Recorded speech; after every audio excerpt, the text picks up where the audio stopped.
English sparkling wines have achieved what no other country has: 8 international awards in 9 years. Produced with English pride and passion. Why look further for excellence? Now easily recognised by our ESW logo. Virtually every video around sparkling wine always has a group of people, always with an overflowing bottle, always filling up glasses. Do you think that really reflects the Englishness of what you're asked to do? The people were very English, the setting was very English, you know, and the occasion was very English, you know, it was nice. And we was trying to get away from the fact that you need a celebration to drink English sparkling wine, and it was just an occasion, just a gathering, really, just an English gathering. Thank you. I'm Nick. I was behind this on the design on the site. Availability was absolutely key in our brief, so it's something we really want to focus on, making sure people know where to buy these wines. Users can click on where to buy, and they'll find a list of all the stockists they have either online or locally, so it's very easy for them to find the wine and where to buy it.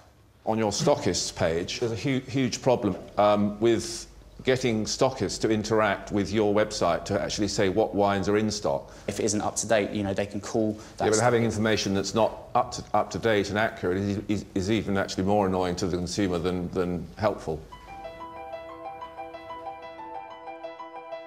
Both pitches complete. The panel calls the boss. Perhaps you can tell me what you thought of the overall campaign. As a website and as a message, it was more sales-centric, rather than following the brief, which was specifically seeking a targeted multimedia campaign to develop awareness.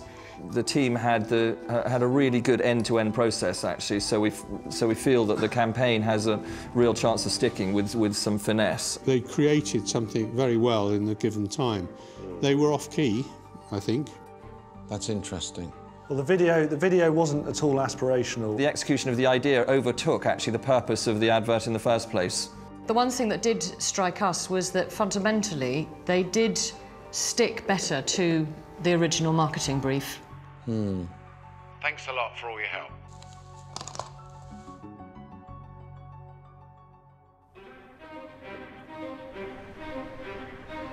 Next stop for the teams, the boardroom.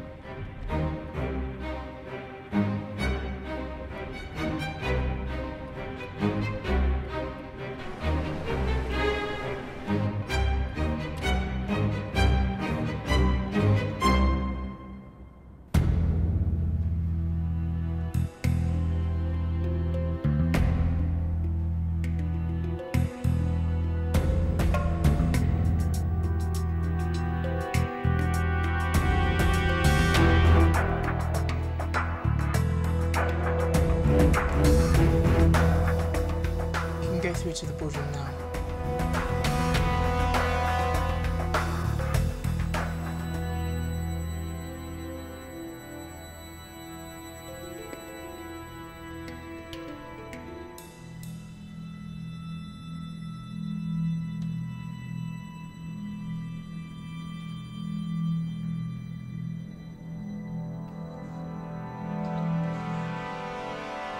Good afternoon. Good afternoon, Lord Sugar. So, a rather interesting task to design and come up with a marketing campaign to raise awareness for English sparkling wine. So, I'm going to start with Team Phoenix, first of all. And I understand that, Tom, because of your association with wine, that you've taken up and become the project manager again, yeah? Yeah. 1 week after another. Yeah, so that's brave to say the least, yeah. So, overall, good team leader performance, you think? Yeah. I think Tom actually leads with quite a lot of strategy in mind, I think, which I was quite impressed with. I enjoyed working for Tom. I think he did really well. So tell me what you did with your teams. First day, we split our team into 2 groups. One group was going to visit a English sparkling wine producer. Who went there? That I decided to take myself and Adam there. Did you taste the wine? Yeah, we did, yeah. What do you think? It was gorgeous. Better than champagne. Good. What were you other 2 doing? Well, then we went to the graphic design company, which helped us design a logo and tagline. And then we planned the storyboards for the next day and the website which would be designed. While these lot were swanning around down at the vineyard, yeah? Do you feel that it was right to just leave them to do it and you being the team leader not being there? I think if you ask Nick and Jake, I think they kind of got the ideas that I was trying to get across to them early on as well, so I don't think you felt like you were kind of adrift from us at all. So we got you as the wine expert. Yeah. We got Nick as the online expert, so to speak. Jade, obviously, Jade as the marketing person. Yeah, and Adam. As creative director. What was your actual theme then? I mean, our focus was to be outside of the box, so the idea was to create a logo and a slogan which obviously represented quality, represented England, represented what they were doing, but also something that we could use on the bottles to quickly identify to customers on the shelves. Then tell me about who created the website. I did. Let's have a look at it, shall we? Yeah. OK, so... What we wanted to do is to give users a sense that it is high quality of English heritage, hence all the pictures in the background, which would change and fade in and out. It's a field, isn't it, really? I mean, the background images would obviously change in the live version, so it'd look quite smart.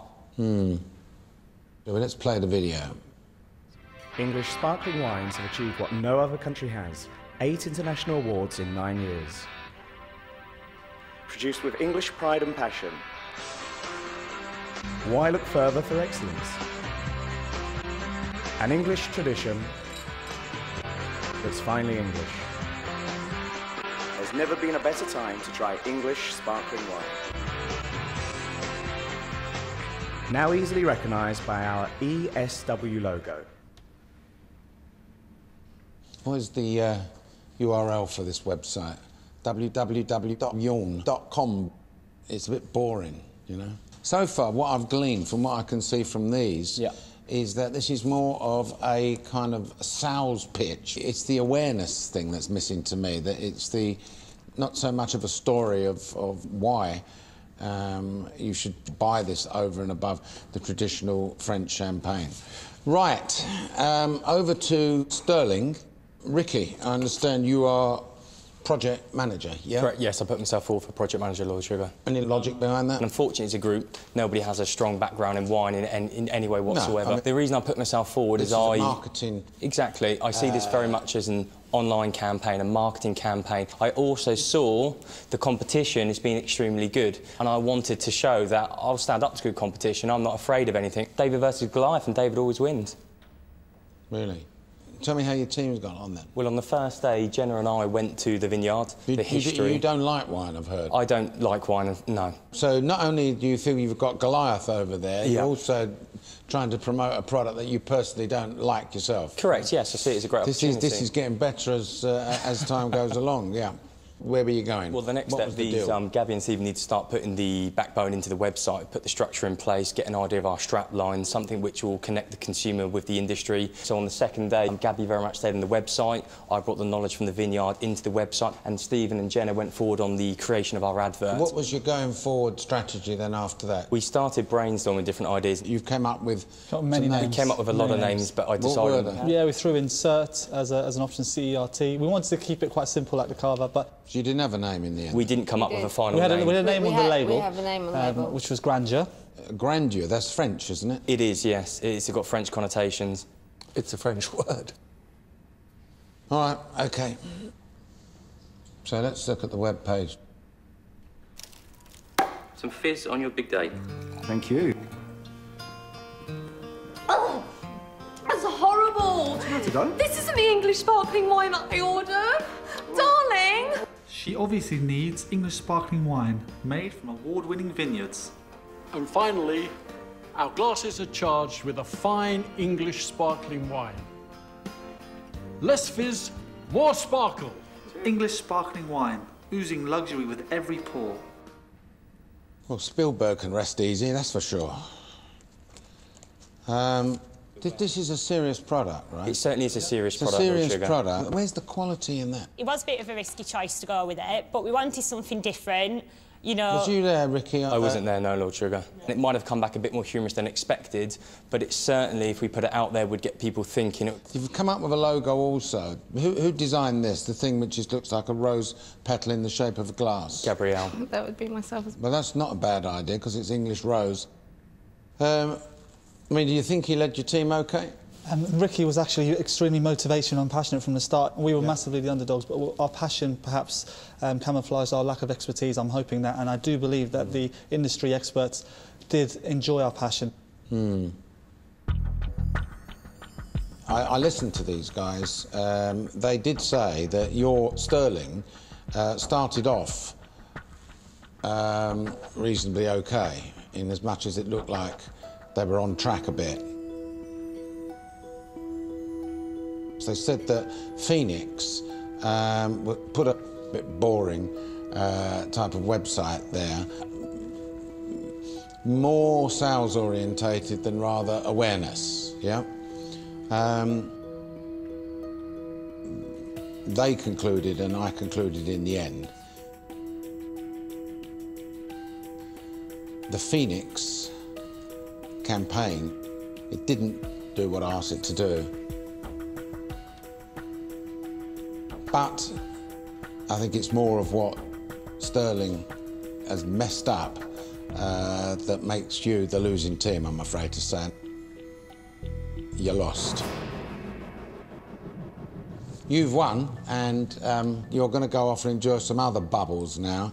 I'm sending you to a boutique hotel where you're going to a rooftop jacuzzi, and you'll be able to look out over the London skyline, OK? So off you go, and I'll see you on the next task. Thank you.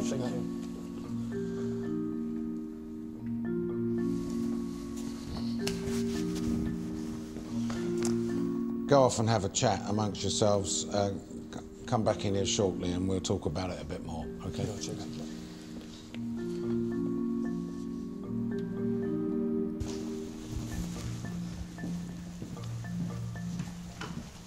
Oh, it's well. Yeah, it's well. Very, very cool. Oh my god, it's boiling. Look at that view over there. You can see the London Eye.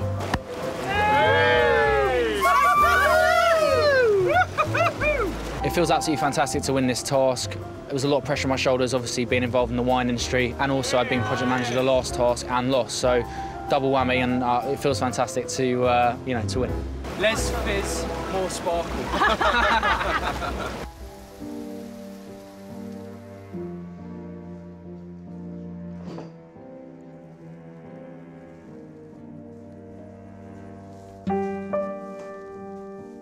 Right, guys, first of all, I'm extremely disappointed. I think our whole campaign fell apart. We need to look at why we lost it and why a boring campaign was better than our campaign, and that's the truth of it now. Right now, I'm feeling extremely deflated. I'm gutted. The result is not the one that I wanted, and I feel that the guys in the team have let me down. We all agreed before we did that video that we were going to do something humorous when we did the briefing. There was no one that put a stop on that. It had to be serious. No, everyone agreed to. with you. I'm, you know, as accountable as anybody in terms of that video, for sure. I'm going to stick by my decisions. This is only my third defeat, and I've been project manager and won, and I've delivered consistently throughout, so I'm hoping that does hold me in good stead. It was a bad day at the office. It's as simple as that.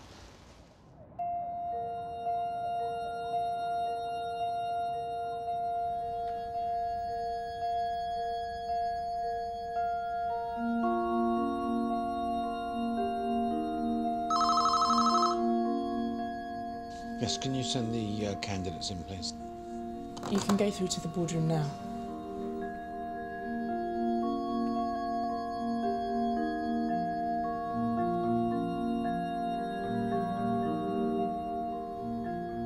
Well, Ricky, I was quite surprised to hear your description of a kind of a defeatist attitude in going into this task and appraising the other team as being full of experts, and that you classifying yourself as David compared to Goliath, and David always wins. Well, he didn't win this time.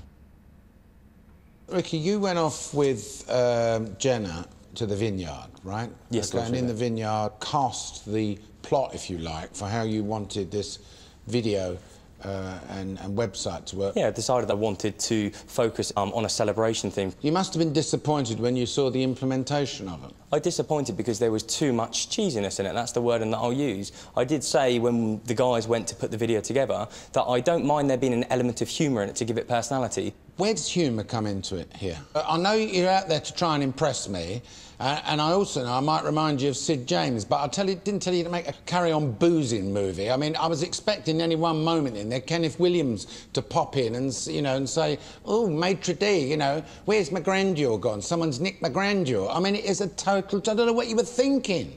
I don't know what you were thinking. Who's responsible for that piece of rubbish there?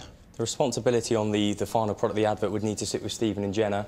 And unfortunately, I did ask later on in the afternoon, is it a cheesy video? And Jenna, your wording was, no, it's not cheesy, Ricky, it's classy. And I must say, I disagree, it's not classy in the slightest. Like, I can sit here, I can see it's coming right towards me. I take risk, I took a risk on this advert. I went with a bit of comedy. It didn't go down well, I'll admit it.